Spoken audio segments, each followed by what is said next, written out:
Allez mes amis, Brouchim avec pour notre cours hebdomadaire. Comme d'habitude, Khazak a fait le déplacement avec les vacances, avec les envies de sortie, avec les familles, avec les amis qui sont là. Donc comme je vous dis à chaque fois, votre salaire, votre mérite n'en est que décuplé. On remercie comme d'habitude Torah va venir, Bémet, qui nous accueille à chaque fois comme des rois. Et que que c'est le rapport de Bracha, Be'atzlacha, Bechol Masiadem, Amen Keni Ratzon. Alors mes amis, on parlait hors antenne, on commence à dire est-ce qu'on sent la fin des vacances ou pas encore. Bon, moi en tout cas je la sens pas encore. Bon, Hachem, j'ai travaillé dur toute l'année, laissez-moi un petit peu de vacances, je kiffe. D'accord? Maintenant, il faut savoir une chose, c'est que la paracha, vous savez qu'on parle toujours d'un point de la paracha avant de parler de la vie de tous les jours, etc. La paracha qu'on s'apprête à lire si Dieu veut samedi prochain, c'est la paracha Re'e. Ce sont les Rashi Tevot, c'est l'acronyme de Re'e, Elul, Higia. Regarde, le mois de Elul arrive. Pourquoi? Parce que si Dieu veut, la semaine prochaine, dimanche et lundi, c'est Rosh Chodesh Elul. Et donc à partir de mardi, qu'est-ce qui se passe, messieurs? Slichot, Ben Adam, Alecha, Niredam, et Shofar, et on y va, et on dort une heure de moins, et compagnie, etc. Ok? Vous remarquerez que tout le temps, paracha de Re'e, ça tombe soit à Rosh Chodesh Elul, soit juste avant. Mais ce sera toujours la paracha qui est collée à Rosh Chodesh Elul. Est-ce que c'est un hasard? Non. Ce sera tout le temps comme ça. Et pourquoi? Parce que dedans, il y a un message hyper important que Moshe vient délivrer au Bnei Israël. Ce qui est intéressant, c'est que, faut oublier, Moshe s'adresse au Bnei Israël il y a plus de 2000 ans. Et c'est marrant comment 2000 ans après, on a encore ces messages atemporels qui viennent nous parler. Comme si que le message de, quand on était encore des bédouins dans le désert, eh bien, il a encore la même importance qu'aujourd'hui. Eh bien, réponse oui. C'est exactement le message. Je me dis, mais quel rapport? On n'est plus les mêmes personnes, on ne vit plus dans la même société, on ne vit plus dans le même délire. Quel rapport? Vous allez voir. Qu'est-ce qu'il dit, mon cher Rabbeinu? Re'e anochi noten ifnechem hayom beracha uklala. Il dit, mon cher, regardez, Re'e, je traduis, Re'e, regarde, au singulier. Anochi noten ifnechem hayom, je place devant vous aujourd'hui, beracha uklala. La bénédiction et la chas shalom, la malédiction. Et pourquoi est-ce qu'il vient nous dire ça? Pour nous dire, voilà, c'est simple. Vous avez un choix à faire. Vous avez un choix à faire. Comme par hasard, la paracha de l'Ankokoritwa qui vient précéder la préparation à Yom Adin, la préparation à Yom Kippour, la préparation à toute cette nouvelle balance de la nouvelle année. Et là, Moshe te dit, réveille-toi. Vous savez, je vous dis la vérité, c'est un cadeau qu'on ait cette histoire de Slichot. C'est vrai que c'est fatigant, c'est vrai que c'est éprouvant, c'est vrai que plein de choses que vous voulez. Mais moi, chaque année, et Baruch Hashem que ça y a cet effet sur moi, j'espère que c'est le cas pour vous, quand j'entends le chauffard, oh là là, je sais que voilà, ça y est, on a fini de jouer là. Là, on a fini de jouer. Tu sens qu'il y a un truc qui se passe. Alors imaginez, personne ne nous prévient, on est là, on s'oublie, surtout, regardez, à la suite des vacances, ça sort, ça va un peu partout. Des fois, on se détend un petit peu sur les tenues vestimentaires. On a faim, on est avec la famille qui est venue de Paris. Bon, en Israël, tout est cachère. Ah, tu vas dans un restaurant, tu prends une bonne entrecôte. Attends, mais il te dit ici, mais tu demandes, est-ce que vous avez, je sais pas, vous avez vérifié la salle? Il te dit, mais monsieur, ici, c'est pas cachère. Tu dis, comment ça, c'est pas cachère? Il y a marqué quoi? Il te dit, non, il y a marqué bassar, il n'y a pas marqué cachère. C'est que le bête et le caf, ils se ressemblent. Je vous promets que c'est arrivé. Un type qui m'a envoyé par WhatsApp une photo, shawarma, je sais pas quoi. Et il y a marqué comme ça de loin, tu vois qu'il y a marqué donc un caf, tu as l'impression que c'est un caf, un chien et un rêche, ça fait cachère. Le type il dit bon, écoute, moi ça me suffit, rabadoute, c'est bon, c'est cachère. Ah bah, faut pas la pousser. C'est comme ça, on mange nulle part. Ils me saoulent ces religieux, ça c'est cachère, ça c'est moins cachère, ça c'est plus cachère. Il y a marqué cachère, j'y vais. Le mec, ni demande, ni rien, même pas il veut voir la théoda, il s'assoit, il mange. Mais quoi il mange? Il mange pour 3, il mange. Et à la fin, une fois qu'il est calmé, une fois qu'il est passé d'animal à être humain, il regarde les criteaux, il dit attends, mais c'est marrant ça. Il regarde, il n'y a pas marqué cachère, il y a marqué bassar, il y a marqué que c'est viande. Et il s'avère qu'il n'y a aucune théouda de cacheroute. Faites attention, je vous dis mes amis, regardez, chacun il a sa rama de cacheroute, je ne suis pas en train de faire une polémique sur le cachère, c'est pas le cours d'aujourd'hui. Moi je mange ça, moi je mange halak, moi je mange gat, moi je mange rav marfout, moi je mange rabanout. Chacun fait ce qu'il veut, ok? Chacun fait son kheshbon des fèches, moi c'est pas mon problème ce soir aujourd'hui. Mais au moins, assurez-vous quand vous allez dans un resto, je veux voir la théouda. Je veux voir la théouda. Faites les relous, c'est pas grave. Attends, j'ai pas non, moi j'ai tout mon temps, tu me dis. Moi j'ai tout mon temps. Je veux voir la théouda. Attends, elle est là, elle est pas là, on l'a pas reçue, elle est truc. C'est quoi l'embrouille là? Faites attention, il y a des restaurants des fois qu'ils ont eu une Théouda. Il y a eu des problèmes, on leur a retiré. Et c'est pas su, ou bien forcément ils vont pas crier sur les toits. Ils s'en foutent, ils ont pas de scrupules. Ils ont pas de scrupules. Donc faut se méfier. Donc forcément, imagine, toi tu es dans ton délire, tu es en train un petit peu voilà, de te laisser aller parce que c'est les vacances, c'est de mal à sorte. On est des humains. Quand c'est les vacances, c'est cool, on n'est pas dans la routine, des fois on se laisse un peu aller. Prière trop tard, tfilin trop tard, Kriyat Shema il a sauté, et on se laisse aller. Imagine un coup sans prévenir, hop, Yom Hadin. Attends, ça se fait pas, fallait m'envoyer un petit recommandé avant. Je me serais pris en main, j'aurais fait tchouva, j'aurais demandé pardon, j'aurais fait quelque chose. Je serais pas arrivé à Rosh Hashanah en short et en tongs. Encore, c'est avec la marque de bronzage de Eilat, là. J'aurais fait en sorte d'arriver plus présentable. Alors, c'est pour ça qu'Hachem t'a fait un cadeau. Et tu as raison. C'est vrai que de prendre les gens de court, c'est pas très sympa. On est en train ici de fausser les chiffres. Donc tu as raison, un mois avant déjà, hop, un petit coup de sonnette. Ça te réveille. Oh là là, c'est vrai que c'est encore la fête. On est au mois d'août, il fait chaud, on est en Israël, on n'est pas encore au 1er septembre. Mais déjà une semaine avant, on te dit quoi? Voilà, Baba, calme-toi. Nous, on n'est pas calqué sur le calendrier Goy. C'est vrai que le 1er septembre, c'est la rentrée, ce que tu veux. Mais nous, les feuilles, on a notre calendrier à nous. C'est vrai que là, cette année, c'est tombé que le mois de Av, il est tombé dans le mois d'août.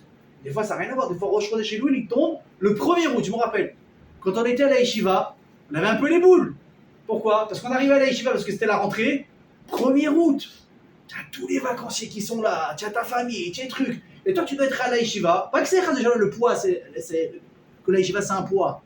Mais les études, la scolarité, tu dois étudier en Zari, tu as des obligations, tu ne peux plus faire la fête. On avait les boules.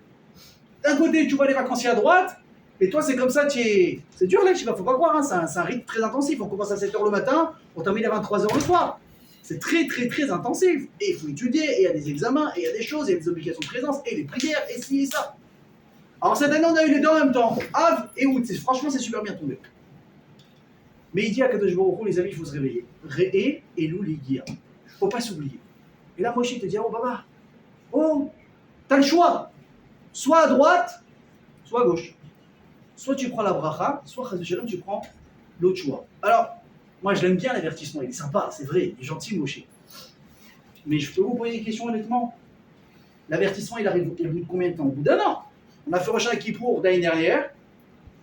Alors, des bonnes résolutions, certains ont pris ou pas, on les a tenues ou pas, ça c'est chacun son histoire. Mais on a eu largement le temps de s'oublier depuis. Et donc, qu'est-ce qui s'est passé? On s'est habitué à certaines choses. On a pris certaines habitudes, on a pris certains réflexes. Maintenant, qui est capable ici, ne faites pas les mythos, hein, parce que moi je vous connais un petit peu, qui est capable ici de me dire, mais moi, quand je veux, je change toutes mes habitudes? Alors là, celui qui me dit qu'il est capable, fait une bracha tout de suite. Hein. Fait une bracha tout de suite. Le mec qui me dit, moi je suis capable n'importe quand de changer mes habitudes, je parle dans les biens, pas dans les mauvais. C'est pas que tu as les bonnes habitudes que tu casses, ça tout le monde est capable. Je parle de l'autre côté. Quand tu es dans le n'importe quoi, ou dans le... Tu sais que c'est très très limite, et je te dis, mais non, vas-y, reprends-toi en main. C'est impossible. Pourquoi? Parce que personne, écoutez bien, qui sait qu'il doit perdre 50 kilos? Parce qu'il a des problèmes cardiaques. Parce que le gars, il monte un étage, on dirait qu'il a fait le marathon de Paris. D'accord? Le type, il sait qu'il a des problèmes. Le type, il sait qu'il doit se prendre en main. Il doit lever un peu le pied. Au lieu de manger 3 assiettes, il doit en manger qu'une. Il sait. Ou bien le type, il fume comme un pompier, 2 paquets de cigarettes par jour. Pareil, il marche 10 minutes. Maintenant, qu'est-ce qu'il fait? Il allume la cigarette. Qu'est-ce qu'il fait? Ouais, je sais, c'est pas bien, faut que j'arrête. Il parle, il rallume une cigarette avec la cigarette qu'il est en train de finir. Vous connaissez le réflexe? Moi, j'en connais des gens comme ça. Il parle avec toi. Il arrive à la fin de la cigarette, il est déjà en train de sortir la suivante. Maintenant, il te dit, je sais, non, il faut. Tu me prends la main, t'inquiète. Bon, après, chez nous, le problème, c'est quoi? Je te dis après les fêtes. Mais chez nous, il y a toujours les fêtes. Quand c'est pas Tishri, c'est Hanouka, t'as les beignets, les sfinges. Après, allez, t'as 1 mois et demi de Cannes, hop, tu renterris sur tout Bishvat, les fruits, les machins. Après, entre-temps, t'as les mariages, les aînés, les trucs. T'enchaînes Pourim, t'enchaînes Pessah, Dieu béni, ça s'arrête pas. Donc le type, il sait qu'il doit se prendre en main. Mais tu l'as vu, toi, quand tu vois une personne se prendre en main, tu es admiratif.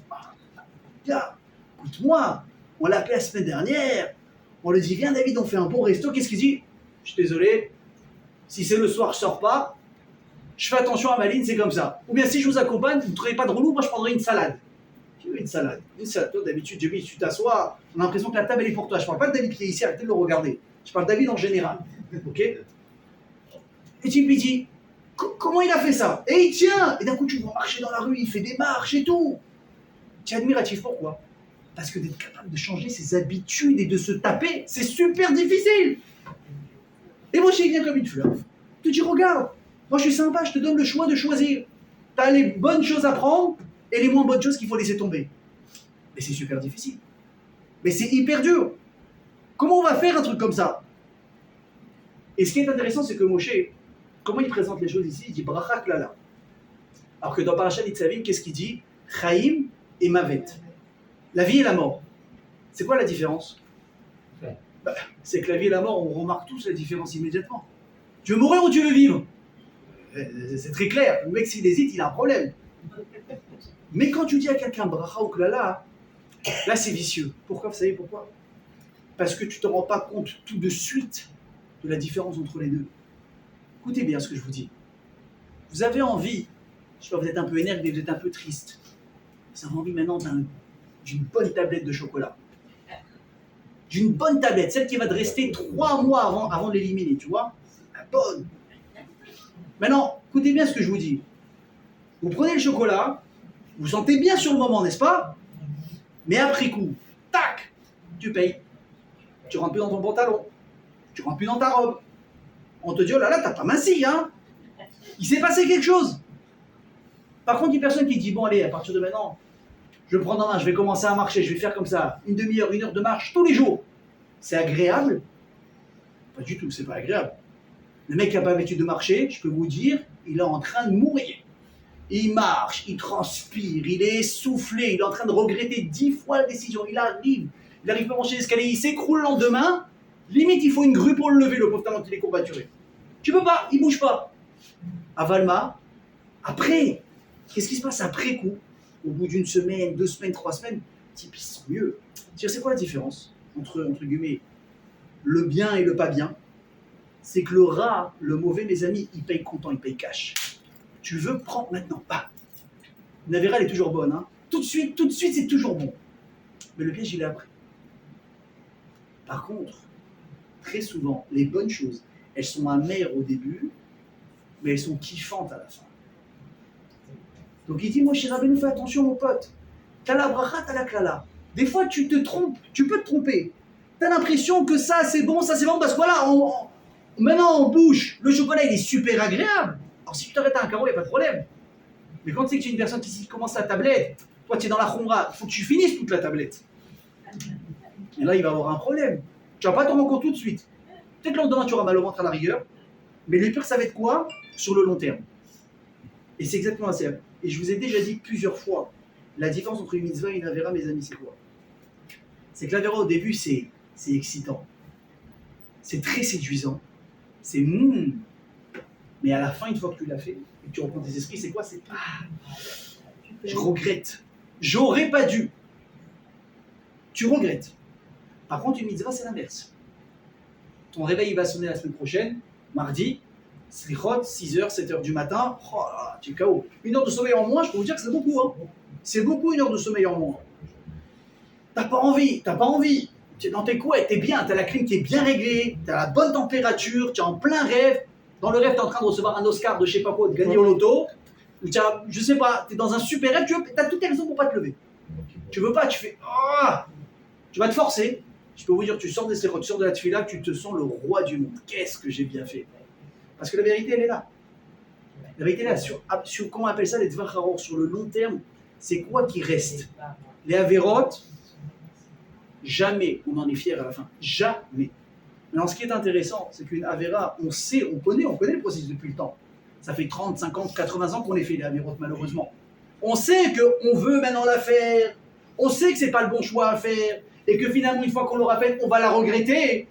À la fin, tu dis combien de fois le type il peut tomber sur le même piège? Il faut être bête. Et pourtant, qu'est-ce qu'on fait nous? On replonge. La tête la première et on y va. Makara, pourquoi? Parce qu'on ne réfléchit pas assez.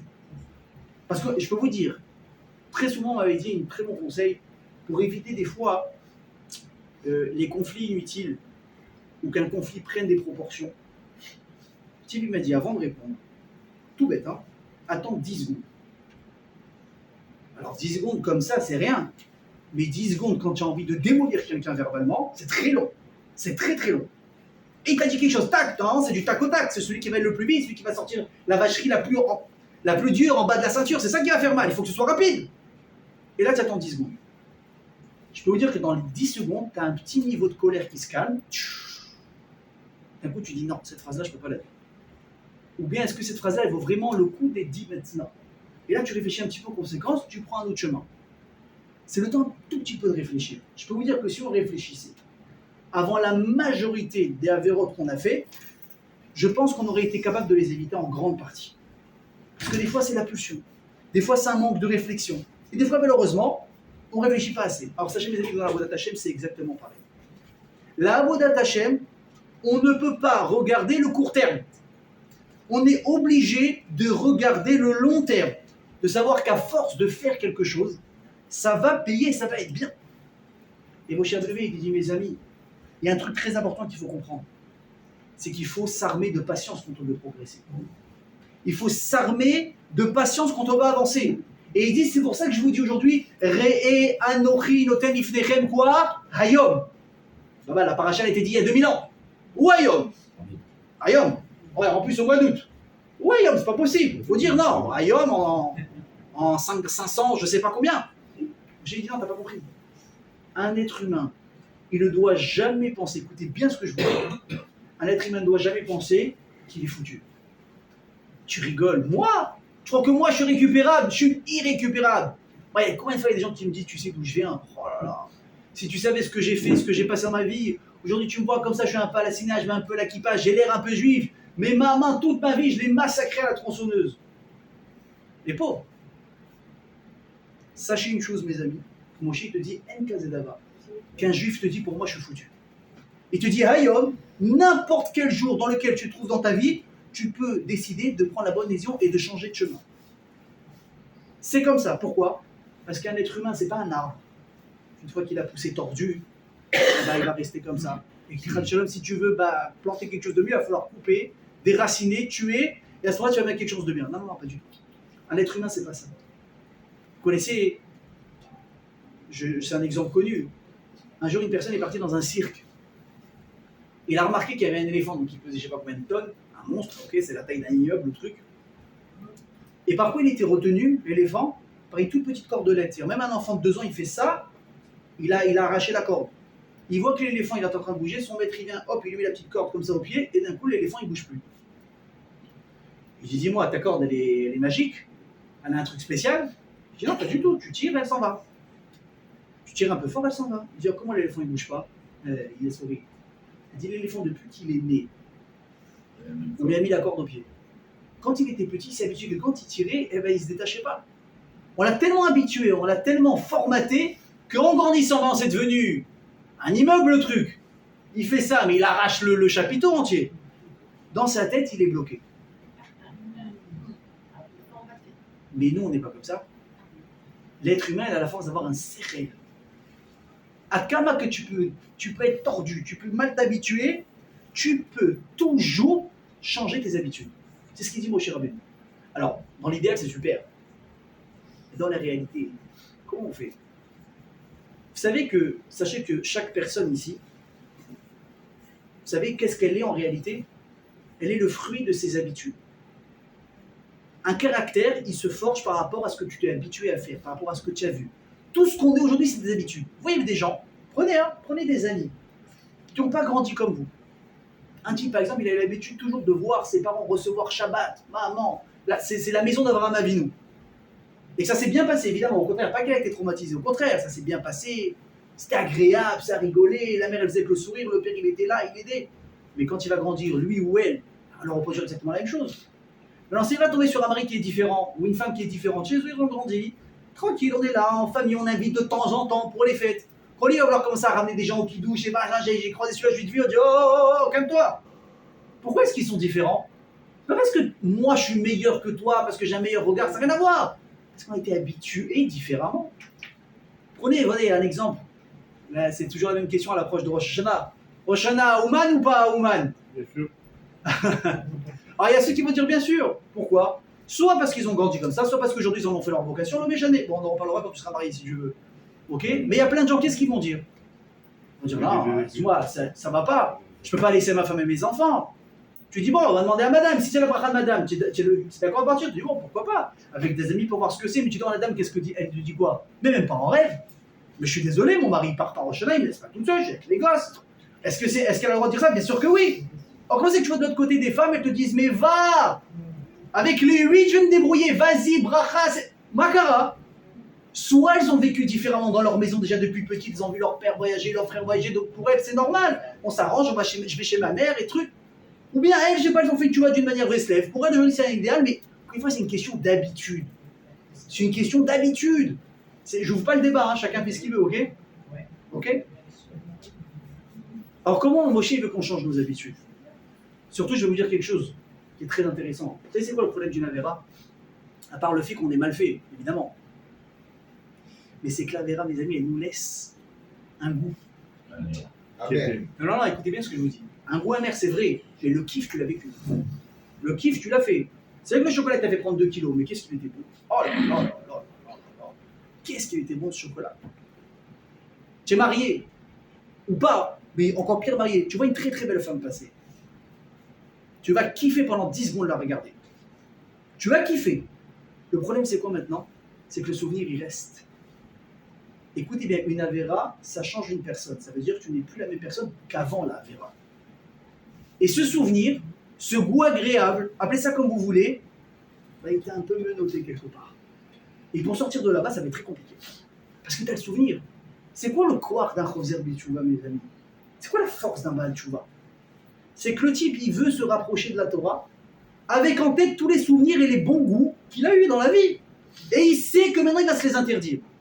Alors, une personne qui n'a jamais goûté à l'interdit et qui s'est toujours habituée à avoir une certaine distance et de ne pas rentrer avec, c'est une mala. Quand la Kabbalah, Chachamel al-Berochou, il se met une distance.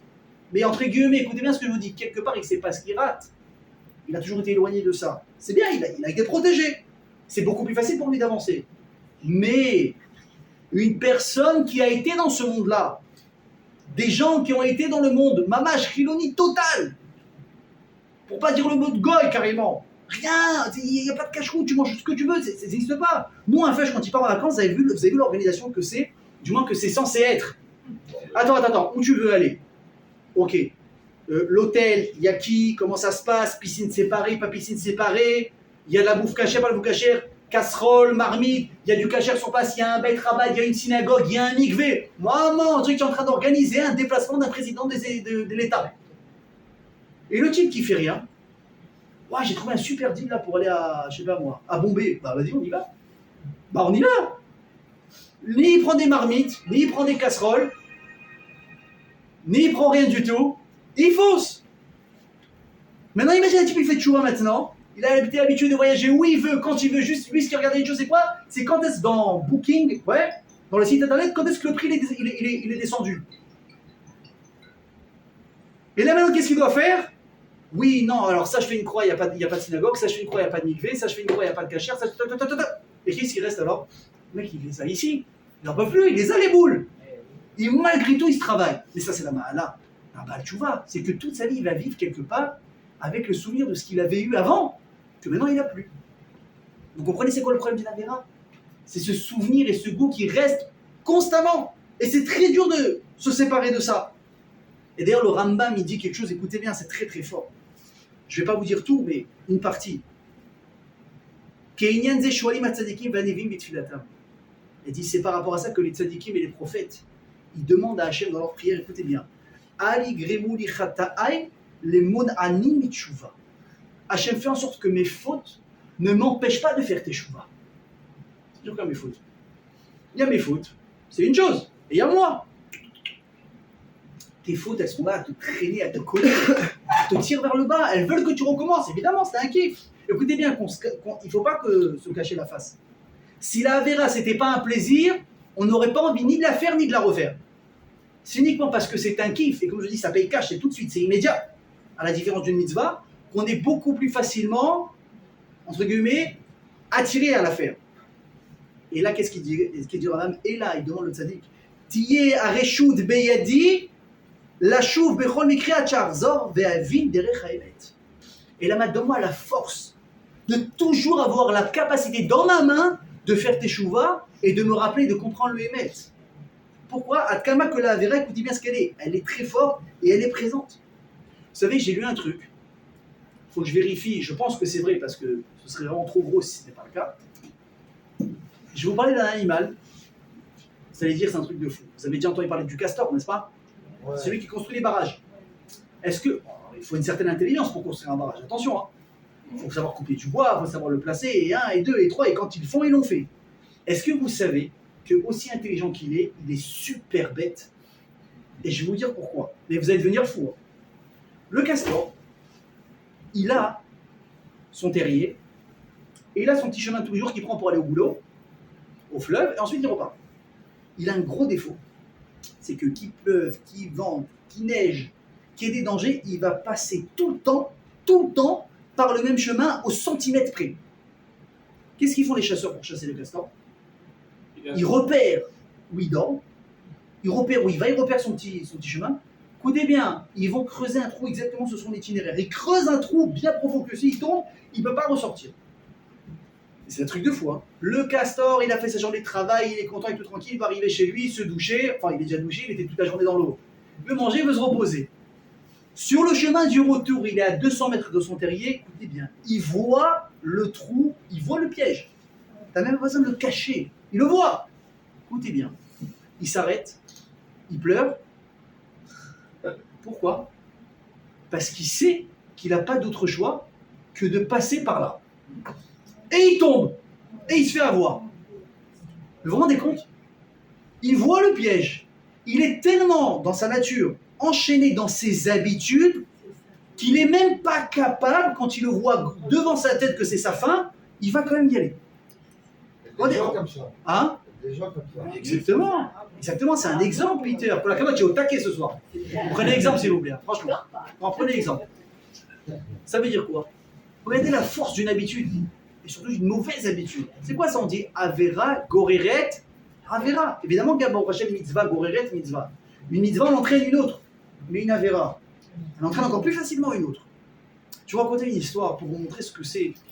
Comment rapidement une personne, des fois, malheureusement, elle peut se dégrader.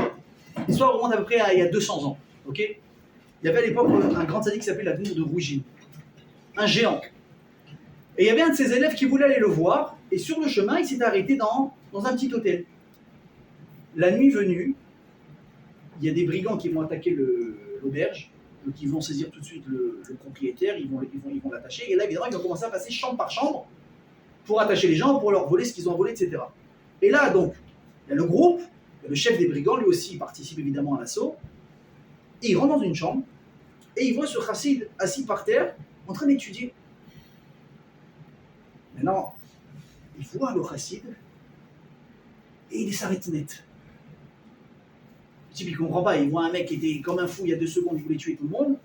D'un coup il le regarde. Alors, le type il sait pas quoi faire, il regarde pas, il sait même pas s'il peut le regarder. Là le voleur il lui dit: est-ce que tu te souviens de moi? Mais qui voit un patibulaire, t'as compris? Il dit: comment je me souviens de toi? Il lui dit: on était ensemble à la Yeshiva. Il dit: quoi? Il dit: oui, tu ne remets pas, on va dire un nom bidon, Shmuel Chaim, j'en sais rien. Il regarde d'un coup, derrière la barbe, les trucs, les cicatrices, les tatouages, il reconnaît les traits. Il est où le Streimel? Ils sont où les péotes? Ils sont où? Il dit: je t'explique ce qui m'est arrivé. J'étais à l'Yeshiva, on étudiait bien, côte à côte, machin, les faire tout ce qu'il faut. J'ai eu au Hachem un super chidour.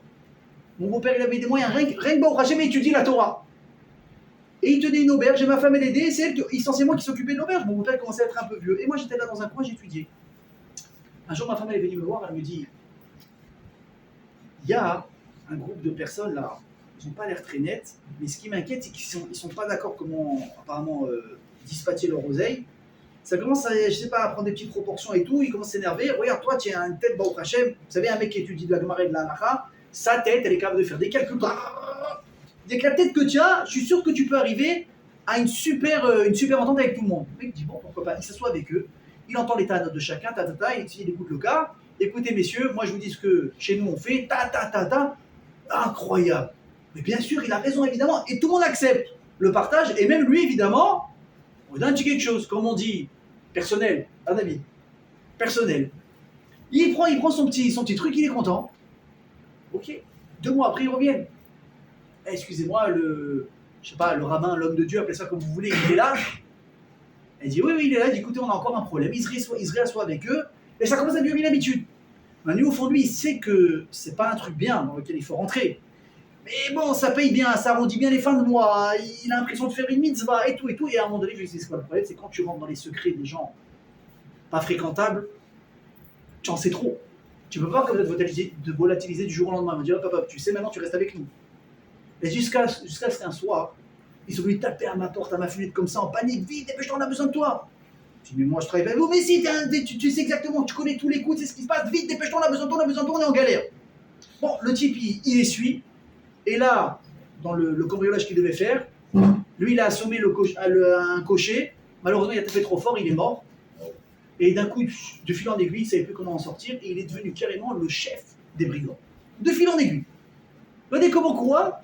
De mauvaises habitudes qui se sont installées doucement. Donc, mes amis, la question elle est claire. Moshe Betonaraba, tu viens comme une fleur. Réa Nochi, Notenifnechem Ayom, Beracha Oklala. Mais est-ce que tu sais ce que c'est de déraciner des mauvaises habitudes? C'est pratiquement impossible. Je pèse mes mots, pratiquement impossible. Mais même si ça l'est, tu ne peux pas dire, allez, papa, regarde, on est un mois de Rosh Hashanah, tu as fait ce que tu as fait, allez, hop, on se reprend et on va. Mais allô, tu sais ce que c'est 11 mois d'habitude? 11 mois d'habitude, c'est une année entière. Tu sais, tu me fais un préavis de 9 mois en avant, à la rigueur. Mais 1 mois avant, ça va suffire. Et là, Marabotaï, c'est quoi le Yesod? Écoutez bien. Ça veut dire qu'on n'a jamais demandé à un juif, écoutez bien ce que je vous dis, de changer du tout au tout aussi rapidement. Parce qu'effectivement, c'est impossible. Par contre, qu'est-ce qu'on te demande de faire? De bouger d'un pas de ta place. Un pas. Ça, écoutez bien ce que je vous dis, tout le monde est capable de le faire. Et je vais vous donner une preuve qui est intéressante. Le Al-Shir, qui était un grand darshan, il pose une question, il dit, vous vous rendez compte de l'arnaque qu'Hachem il a fait à Paro dans l'histoire de l'Initiat Israël? Il dit, pourquoi quelle arnaque?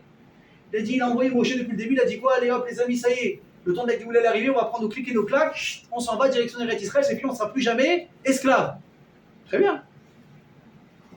Du moment que c'est entre guillemets, c'est le discours international, national, tout va bien. Sauf que qu'est-ce qu'il dit Hachem à Moshe? Va dire à Paro quoi? Non, on part pas pour tout le temps, pour toujours. On part pour 3 jours.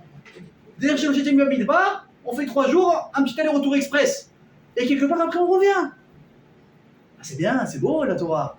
Dieu, il encourage les gens à mentir, à être embrouilleurs. Le mec qui prend la Torah, il voit ça, il dit c'est pas droit ce qu'il a fait Hachem. Et toi, on t'apprend attention que même quand tu as pensé à quelque chose dans ta tête, il ne faut pas le changer. Vous imaginez? Ça a marqué dans la Gemara une histoire. Un jour, on est venu, on a voulu acheter quelque chose à un Rav dans la Gemara. Il avait un truc à vendre. Maintenant, il est en train de faire cette fille-là. Ok, il ne pouvait pas répondre tout de suite. Le type, il a proposé, je dis une bêtise, 200 shekels. Ou bien même 2000 shekels. Dans sa tête, il a dit ça, mon prix, dans sa tête, il a dit ok, il lui a rien dit, rien. Il a vu que l'autre, il ne répondait pas. Il pensait qu'il n'était pas d'accord. Il augmente. Il arrivait à 10-12 000. Le rabbin, à la fin, finit sa prière. Il dit, je suis d'accord de te le vendre, mais au prix de départ. Il dit, mais je suis prêt à payer 12 000, pourquoi tu veux pas? Il a dit, il pensait qu'il était bon en affaires. Il a dit, non, t'as pas compris, j'étais juste en point de prix. Mais moi, depuis le début, j'étais d'accord avec le premier prix. Même si je t'ai pas dit, je l'ai pensé, fini, change rien. La Torah est obligée d'une honnêteté parfaite, irréprochable. Et Hachem, qu'est-ce qu'il fait? Il zigzague, il embrouille. Rila, c'est quoi ça? Il dit, le Al-Sheikh HaKadosh. T'as pas compris le Cheshbon d'Hachem, c'est quoi?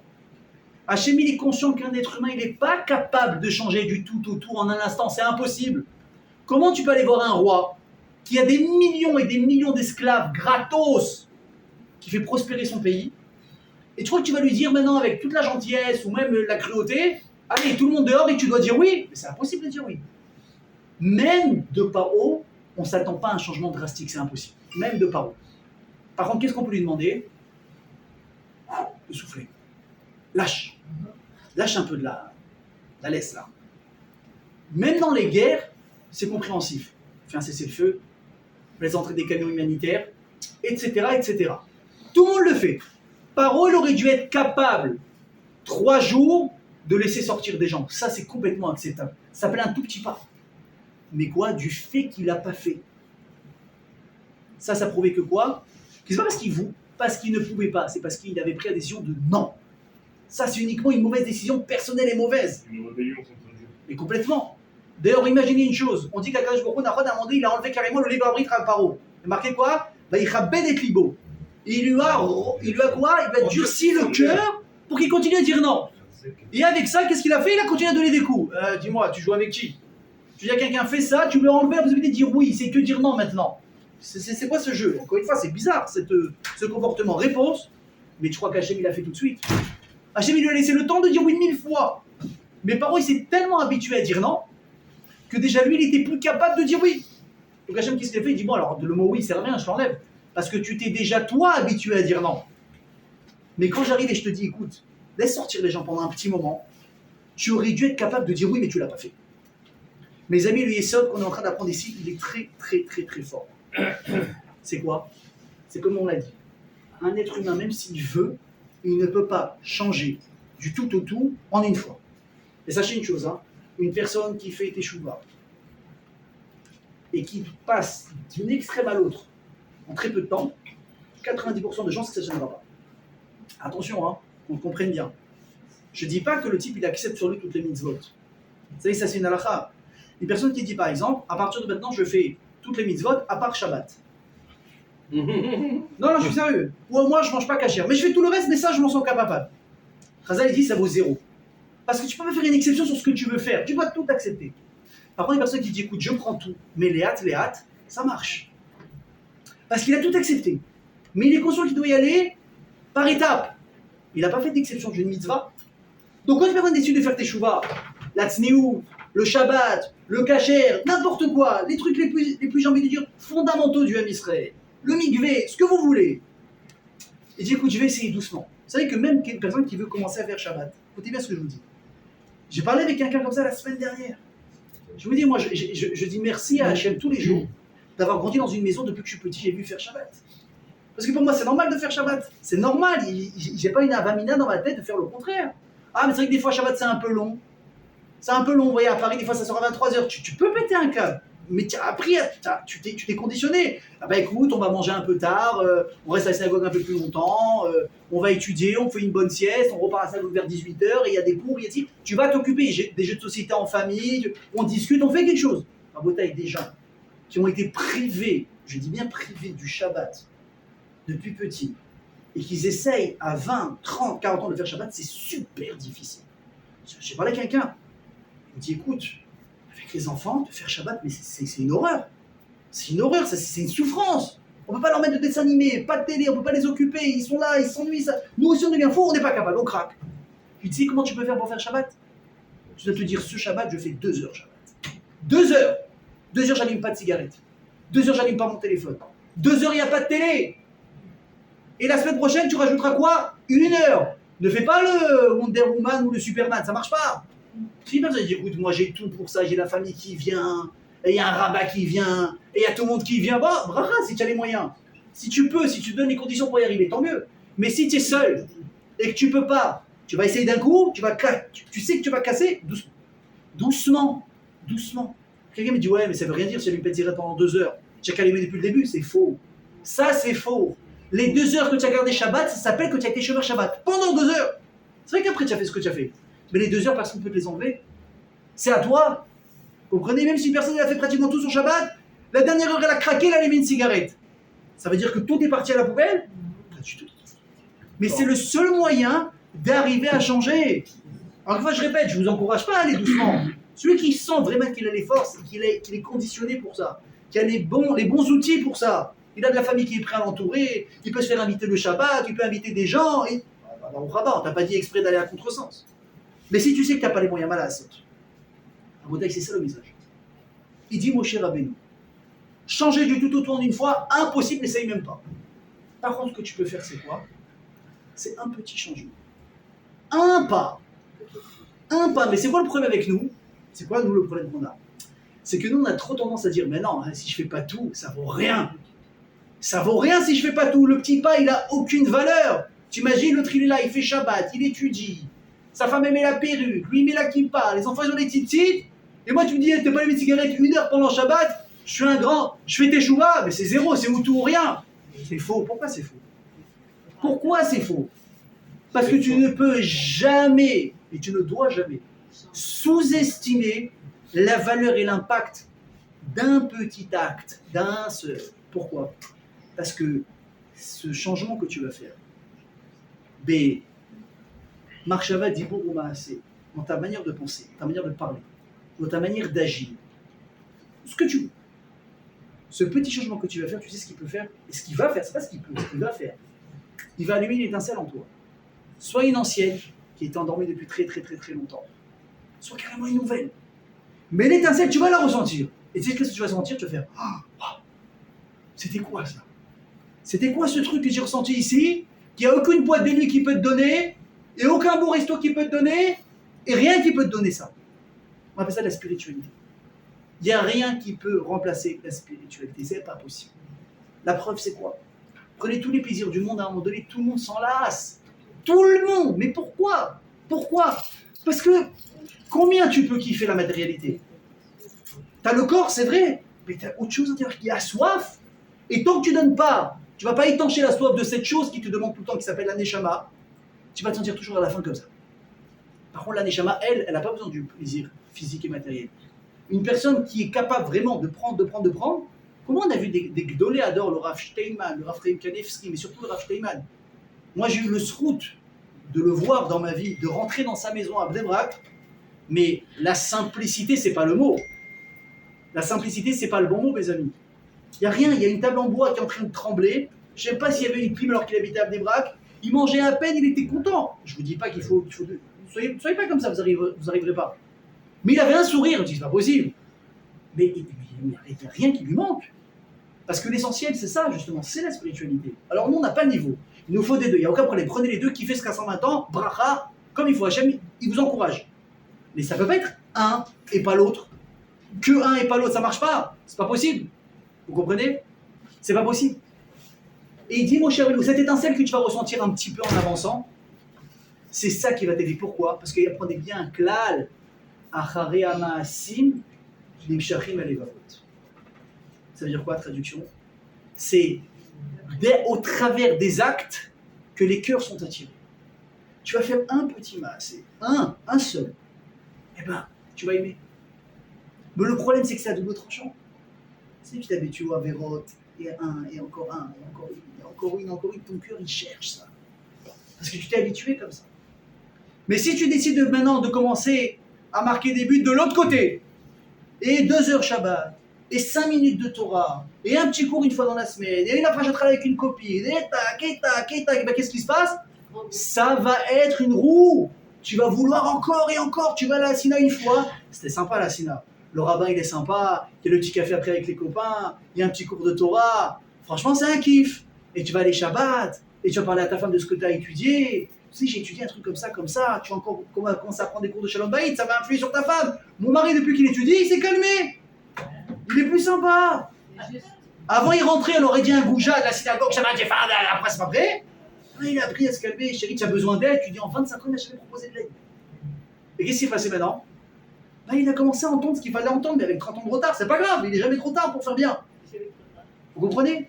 Ça, Rabotaï, c'est le Itaron, ça va être la force d'une habitude. Et je vais vous donner un très beau machal. J'ai adoré le machal. Vous connaissez tous le foot, n'est-ce pas? On va vous apprendre. Ok. Heureusement pour Hachem, là, on n'est pas dans une période de Coupe du Monde, parce qu'essayer de faire un cours. Tant qu'il y a une Coupe du Monde ou une Ligue des Champions, je peux vous dire qu'ici, il y aura les chaises et moi à la rigueur. À la rigueur. Un jour, il y a un raf qui a remarqué que les gens, c'est pas les gens, écoutez bien, vous savez qu'il y a une statistique qui a été faite. La majorité des hommes dans le monde aiment le foot. Ils sont attirés par le foot. La majorité des hommes dans le monde sont attirés par le foot. Un truc de dingue. Et un jour, il y a un rave. Vous allez trouver ça un peu niais comme ça, mais écoutez bien l'histoire.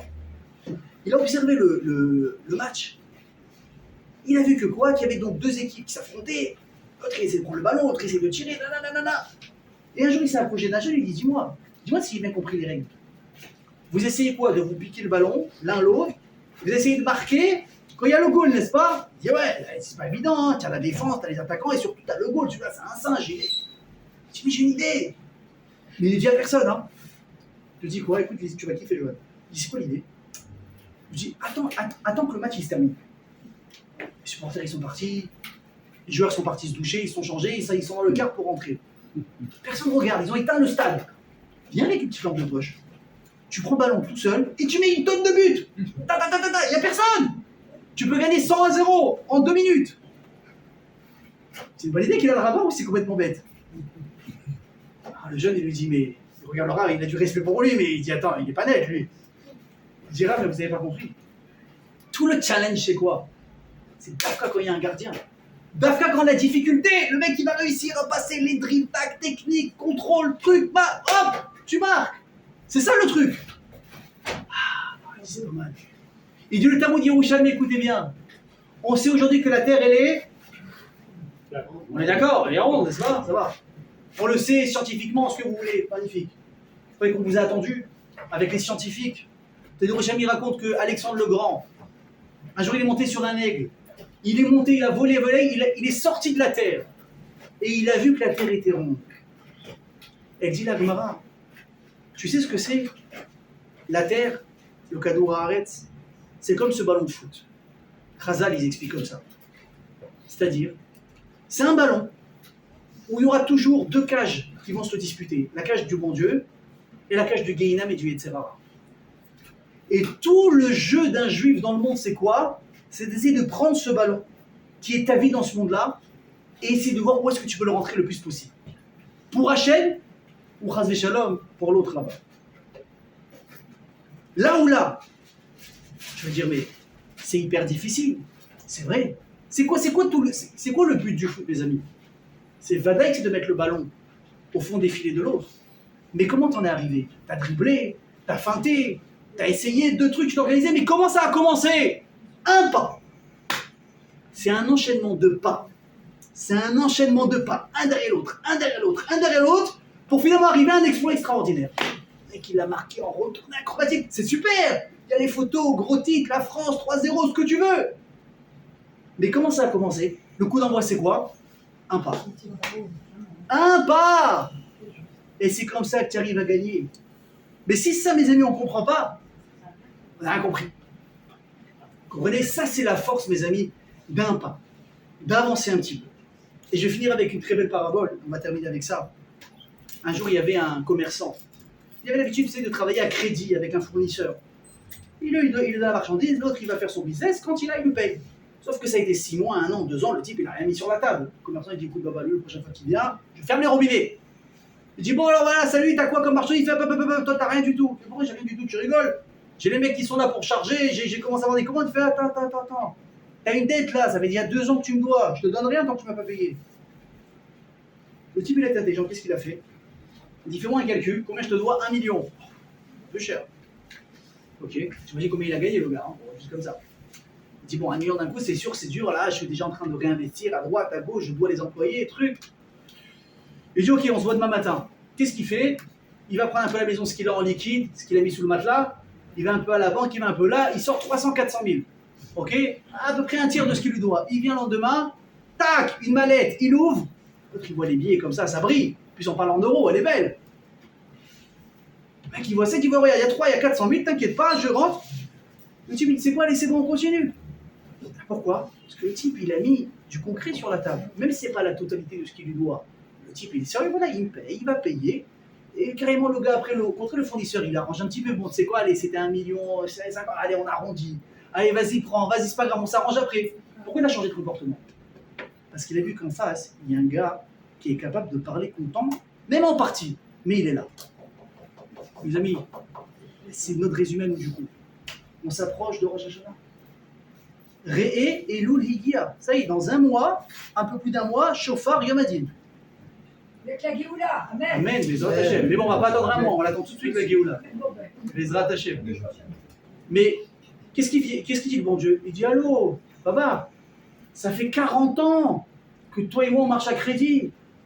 40 ans que je te donne ta vie, ta santé, tes enfants, ton oseille, ta maison. Tout, Baruch Hashem. Quand est-ce que tu mets un peu sur la table? Quand est-ce que moi tu payes un petit peu? Donne-moi quelque chose, donne-moi des mitzvot, donne-moi la progression. À Kama je vais aller comme ça à crédit. Si le type il est bête, si la dame elle est un peu bête, Ah, tu sais, moi, à mon rythme, hein, moi, ça fait 20 ans qu'elle est à son rythme, elle n'a pas bougé. 20 ans. C'est pas qu'elle commence et du coup je vais commencer, puis on se donne rendez-vous dans 10 ans. Ouais, la Jean-Jacques Goldman. Non, ça fait 20 ans. Patrick Bruel, pardon. Ça fait 20 ans qu'elle est sur place. Il y a un problème. Mais pourquoi est-ce qu'il faut être intelligent, mes amis, et mettre quelque chose sur la table? Parce que si tu mets rien sur la phrase de Shalacha, il va dire quoi? Bon, donc lui, ça va plus de travailler. Je peux plus lui faire confiance, allez, on rentre à la maison. Non, nous on veut pas ça. Nous on veut pouvoir être ici, réparer ce qu'on a à réparer, montrer à Hachem qu'il peut avoir confiance en nous. Mais qu'est-ce qu'il faut faire pour ça? Il faut payer un petit peu. En compte, on vous a pas dit de tout faire. On sait que on ne peut pas changer en une fois, c'est impossible, la dette elle est trop grosse. Ce qu'on a fait, malheureusement, on est trop loin de pouvoir tout réparer en une fois. Mais qu'est-ce que oui on peut faire? C'est réparer en partie. C'est prendre quelque chose, dire à Hachem, voilà, je commence. Voilà, je mets un petit pas. Vous savez quoi, c'est très bien que ce cours il a lieu avant la fin des vacances, parce que n'attendez pas la fin des vacances pour avancer. Ah mais non, dès maintenant. C'est les amis, la famille, là, non, tiens, on va manger. Où tu vas les manger? Calme-toi, tout va bien se passer. Où tu vas les manger? Ah, je sais pas, j'ai vu un resto. Google, c'est cachère. Ok, c'est cachère. Bon, je ne vais pas dire que Google, c'est un mashgar cache-route. Mais au moins, ça donne une indication. Tu vas voir. La semaine dernière, moi, on m'a fait mieux que ça. J'étais en dehors de Natania, on voulait manger avec des amis. Je regarde, je dis bon, Miss Adot, restaurant, Mehadrin dans le quartier, là où on était. Il me met une adresse. Bon, ça a l'air bien, je clique, j'appelle, et là, t'as le truc du restaurant, bon, c'est plus Mehadrin, c'est cachère. J'ai dit bon, déjà, c'est bizarre. J'appelle, ça répond pas, je dis bon, écoute, on va voir sur place. J'arrive carrément, le resto, il a complètement fermé. T'imagines ou pas le truc, combien de trucs? Google, c'est pas Mesgar cache-route, juste c'est une indication. À voir. Monsieur, bonjour, vous avez une cache-route? Alors, évidemment, si la femme elle arrive plus dénudée qu'habillée, il va dire depuis quand elle s'intéresse à la cache-route, il y a un problème. Donc c'est un truc qui va t'enchaîner un autre. Un type il vient sans kippa, sans titre, sans rien. Vous avez quoi comme cache-route ici, Marfoud ou truc? Et qu'il regarde, il fait, mais lui on dirait un voyou de Natania. Et il me demande à moi si je m'arrange à Marfoud. Il va y avoir un décalage. Donc il y a un pas qui va entraîner un autre. Moi, combien de personnes un jour m'ont dit, tu sais, j'ai commencé à mettre les tzitzit. J'arrivais pas à mettre la kippa. La kippa c'était impossible, j'ai commencé à mettre les tzitzit. Mais quand je me regardais dans le miroir, il y a un truc qui va pas. Je peux pas avoir des tzitzit sans kippa, c'est pas possible. Et il a mis la kippa. Et après il dit attends, je mets la kippa, les tzitzit, les gens ils sont sûrs que je suis un tzaddik, mais je vais pas mettre filine. Et hop, comme ça. Vous avez compris? Donc évidemment que le but maximal, le but réel c'est quoi? C'est la totalité. C'est la shlemut. Est-ce qu'on en est capable? Oui, mais avec du temps. Alors c'est quoi la solution? On l'a dit. Sois capable déjà de faire la différence entre le bon et le pas bon, entre le mal et le bien. Ne te fie pas à ton maintenant ce que tu as en bouche maintenant. Maintenant, vadaïk c'est bon, mais sur le long terme. Et une fois que tu as réussi à faire la différence, tu dis bon, ok, j'ai compris la vraie différence. Mais comment je fais pour avancer? Tu fais juste un pas. C'est tout ce qu'on te demande. Mais grâce à ce pas-là, tu vas mettre quelque chose de content devant le boss des boss. Un mois avant que la tour, maintenant, on va retourner. Bezrat Hashem, grâce à ça, vous verrez, si Dieu veut pouvoir, on va avoir une année magnifique à mettre des ratzon.